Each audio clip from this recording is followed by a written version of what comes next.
Mas o STF é um problema pior. Inclusive porque o STF é que permite que esses cartéis dominem o território brasileiro. Olavo Edu Carvalho, melhor canal de corte do YouTube.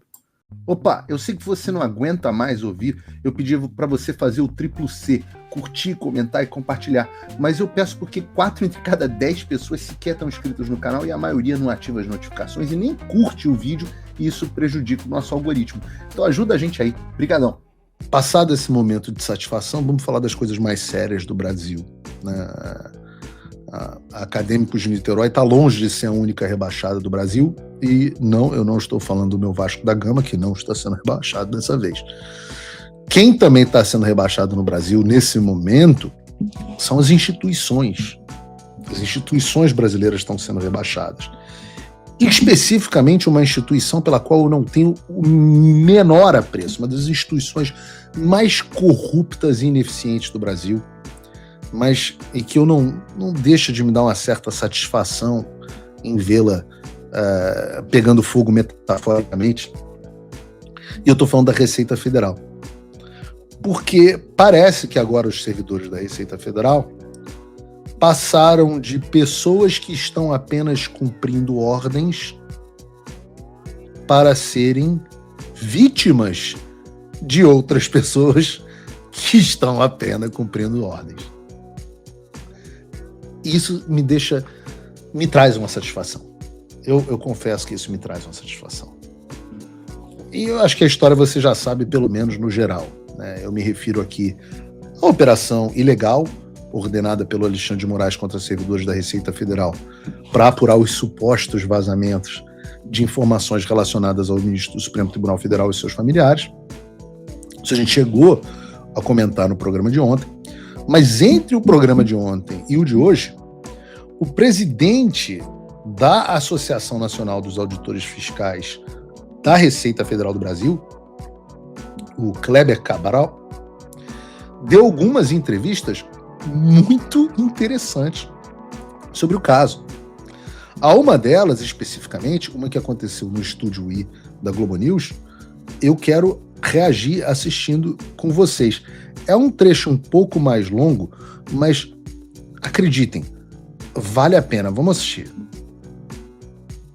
Como começou essa investigação? Foi peticionado a Receita pelo Alexandre de Moraes, mas com base em que vazamento? O que foi publicado, ou noticiado, que houve a quebra, que originou esse pedido, essa devassa? Olha, o que a gente sabe são basicamente o contrato de 129 milhões, que foi trazido ali pela Manu Gaspar, e a informação do Lauro Jardim da avaliação patrimonial da esposa. Agora, quando isso é sempre colocado como um ataque à instituição, então coloca todos os ministros, aí coloca o PGR, aí coloca os parentes até não sei qual grau, né? Tanto que essa pessoa, quer dizer, uma enteada, quer dizer, filha da ex-mulher, que estava na lista que apareceu. E aí, é o que eu digo, a nossa visão, a nossa leitura, é uma forma de... vai ter algum falso positivo, entendeu? Essas pessoas aí que são funcionários do CERCO, se tiver alguém fazendo como estão levantando, que ele estava imprimindo declarações dos ministros e vendendo, é um vexame enorme para a administração da Receita. Eu quero crer que isso não vá se confirmar, né? Porque veja, alguém que está lá no CAC Laranjeiras, no Rio de Janeiro, está imprimindo declaração de projeto dos ministros espalhados pelo país. Isso aí era para chamar a atenção muitíssimo. Vai dar um sistema alerta para ele, para todo mundo. Eu acho muito improvável que isso se confirme. Mas vamos ver. Eu posso dizer pelo auditor fiscal que isso em absoluto aconteceu. Quando apareceu essa confusão, que ele fez, ele reconhece, entendeu? Mas nós precisamos ter um pouco de proporcionalidade. Ele sabia que ao confessar isso, a corredoria vai abrir um PAD, ele vai nascer ouvido e ele vai ser penalizado, conforme diz o manual, e vai levar uma advertência. É isso que eu esperava. E não receber a Polícia Federal às 6 horas da manhã, fazer mandar de busca na sua casa e botando uma tornozeleira, né? A privação de liberdade é algo que precisaria ser motivado. Então, enfim, já cansamos de falar das encargas fake news, da falta de respeito ao devido processo legal, e a gente está muitíssimo preocupado que isso tenha acontecido novamente. Há uma mensagem que eu preciso registrar, subliminar, que isso afeta muitos auditores. É o seguinte... Já vou chegar na mensagem subliminar. Em primeiro lugar, tem que pensar que é absolutamente impossível que um contrato com o Banco Master tenha sido divulgado pela Receita Federal. O contrato do Banco Master com a Viviane Bastos de Moraes pode ter sido divulgado pelo Banco Master ou pela Viviane Bastos de Moraes. Não pode ter sido, ou por alguma pessoa que tenha tido acesso num due diligence, sei lá, né? Por exemplo, vamos dizer que o BTG Pactual quisesse comprar o Banco Master. Aí ele teria que fazer um due diligence sobre o banco, faria o due diligence. Due diligence, para quem não sabe, é o processo de diligência para você verificar se a empresa está em ordem, para você verificar se a empresa está seguindo os procedimentos, a situação fiscal da empresa. Então, quando você vai vender o seu banco, ou qualquer empresa, você passa por um negócio chamado due diligence. É uma palavra em inglês, que significa diligência própria, tá? E aí você passa por essa diligência e você divulga os seus maiores contratos. Normalmente isso é protegido por acordo de confidencialidade. Então existe, mas contratos vão parar na mão de pessoas que são pessoas terceiras. Essas pessoas também podem ter divulgado o conteúdo desse contrato. Então, mas a Receita Federal não. A Receita Federal não. A Receita não pode ter divulgado o contrato do Alexandre Paviani, porque quando você faz o contrato, mesmo que seja um contrato dessa magnitude, você não manda cópia do contrato para a Receita. E o que a Malu Gaspar teve acesso foi a cópia do contrato. Então, neste ponto, é uma sacanagem com os caras da Receita. A questão da evolução patrimonial é um pouco diferente. Mas vamos ouvir o que ele diz, qual é a mensagem subliminar enviada aos funcionários da Receita Federal, que foi exatamente o que eu tuitei no dia que isso aconteceu. Esse tipo de medida, ela busca humilhar, ela busca constranger e busca amedrontar. E o pior é que dá certo. Se você for perguntar à Receita hoje, quem é que topa aí? Vamos organizar os grupos de fiscalização para ir atrás de altas autoridades? Você não vai encontrar nenhum. É menos arriscado fiscalizar membros do PCC do que altas autoridades da República hoje. Vejam a gravidade do que está dizendo. Para que existe a Receita Federal? Para coletar impostos e para verificar quem paga ou não impostos. E ela também avalia se os seus impostos estão ocorrendo de forma legítima. Ela, como qualquer outra instituição, hoje, eles preferem fiscalizar o PCC, porque tem menos risco de acontecer alguma coisa, do que ministros do Supremo Tribunal Federal. Que prova a tese que nós sempre defendemos aqui, que o STF é um problema maior do que a criminalidade de violência, do que os cartéis de droga no Brasil, que dominam os territórios brasileiros. Mas o STF é um problema pior, inclusive porque o STF é que permite que esses cartéis dominem o território brasileiro. Então, naturalmente, se ele é o possibilitador, ele é um problema maior do que o problema final. E hoje eu digo a vocês podem concordar comigo ou não no chat. O Congresso, apavorado, hoje já é estabelecido, eu falava isso, as pessoas falavam que era exagero, mas hoje já é estabelecido que todos os deputados federais se cagam de medo do Supremo Tribunal Federal, incluindo o presidente da Câmara dos Deputados, que foi achincalhado e chantageado pelo mesmo Alexandre de Moraes. Então, Câmara dos Deputados amedrontado. O Senado completamente amedrontado. 9 entre 10 senadores morrem de medo do Alexandre de Moraes e o Alcolumbre não tem só medo, como tem alconluio com o Alexandre de Moraes. Então, não temos o poder fiscalizador do Legislativo sobre essas instituições. A Polícia Federal nunca... Primeiro que Polícia Federal, o policial federal é o funcionário, eu acho que eles competem com os militares de quem é mais carreirista.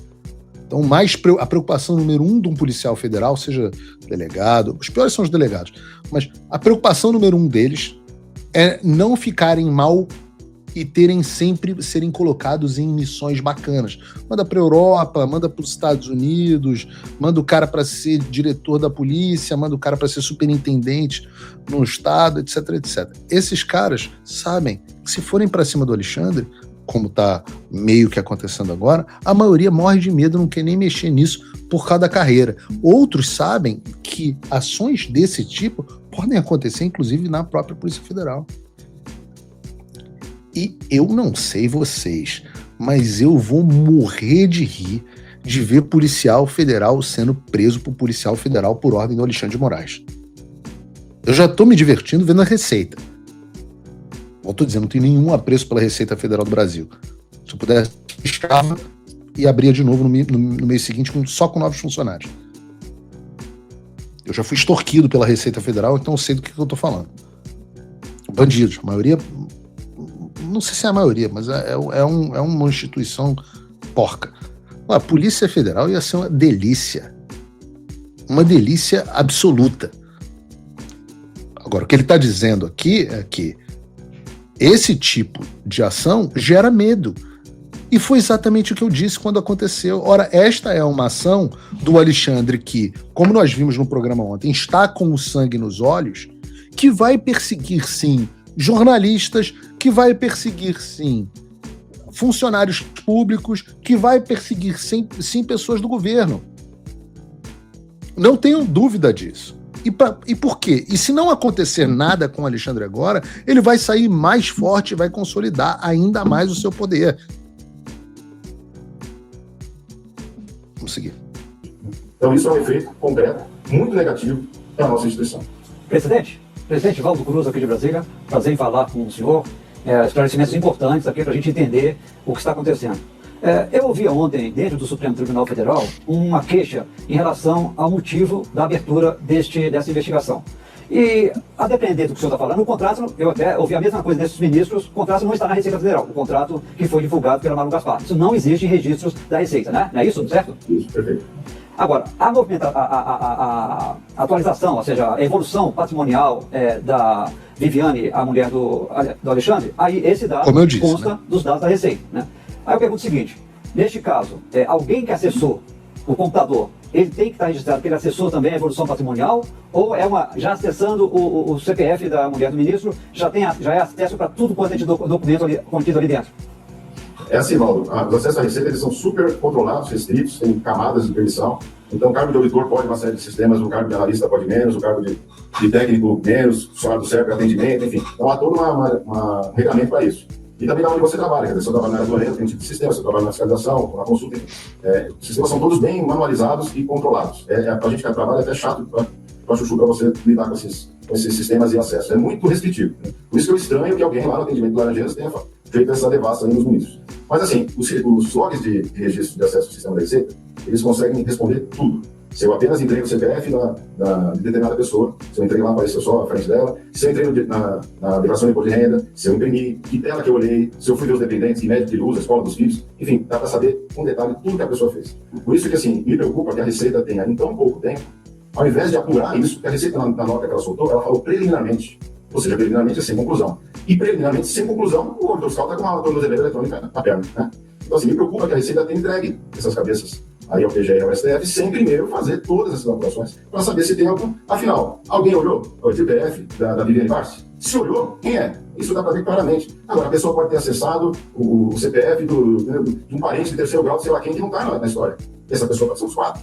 A gente não tem informação. E esse é o problema. Assim como aconteceu em 2019, a tendência é escorrer sigilo. E ninguém vai ficar sabendo, nem a imprensa.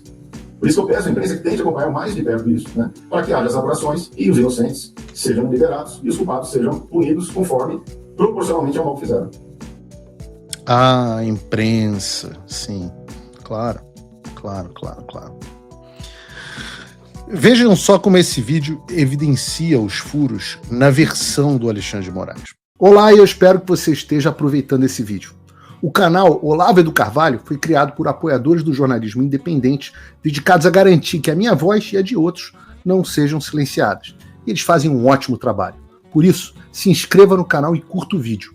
Aqui você vai encontrar diversos cortes rápidos dos meus programas e de outros grandes nomes. Mas se você quiser assistir ao vivo o meu programa na íntegra, basta você acessar o meu canal e o site do Paulo Figueiredo Show. Está ao vivo todas as terças e quintas, às 3 da tarde. No meu site você também pode apoiar o meu trabalho. Todo o meu programa é financiado pelos assinantes e cada contribuição faz uma enorme diferença. Assinar é fácil e acessível. E eu ainda criei um cupom exclusivo de desconto para o Olavo do Carvalho que oferece 20%. Com isso, você pode me apoiar com apenas um pouco mais de $5 por mês, que é menos do que uma promoção do Big Mac. Além disso, você ganha acesso a conteúdos e análises exclusivas, além de desconto dos meus cursos. O link e o cupom estão na descrição. Agora, se você está numa condição de vida abençoada, talvez você possa dar uma contribuição mais significativa, tanto financeira quanto intelectual, se tornando meu patrono Gold. Com um compromisso de $50 por mês, você faz parte do nosso grupo de WhatsApp, participa das nossas reuniões mensais de Zoom, dos encontros presenciais e também tem acesso a mim direto por e-mail, que você pode utilizar para contribuir com as suas ideias. e você vai se juntar a um grupo de pessoas de elite preocupadas com o Brasil. Você imagina o impacto que você vai poder causar. Desde dezembro de 2022, eu continuo com todas as minhas redes sociais bloqueadas no Brasil, as minhas contas e meus ativos congelados, meu passaporte cancelado, tudo a mando do Alexandre sem justificativa. Então, se você tem condições e quer ajudar mais o seu país, mas não sabia como, essa é a oportunidade que você estava esperando. Junte-se a nós, faça a diferença e não me deixe sozinho.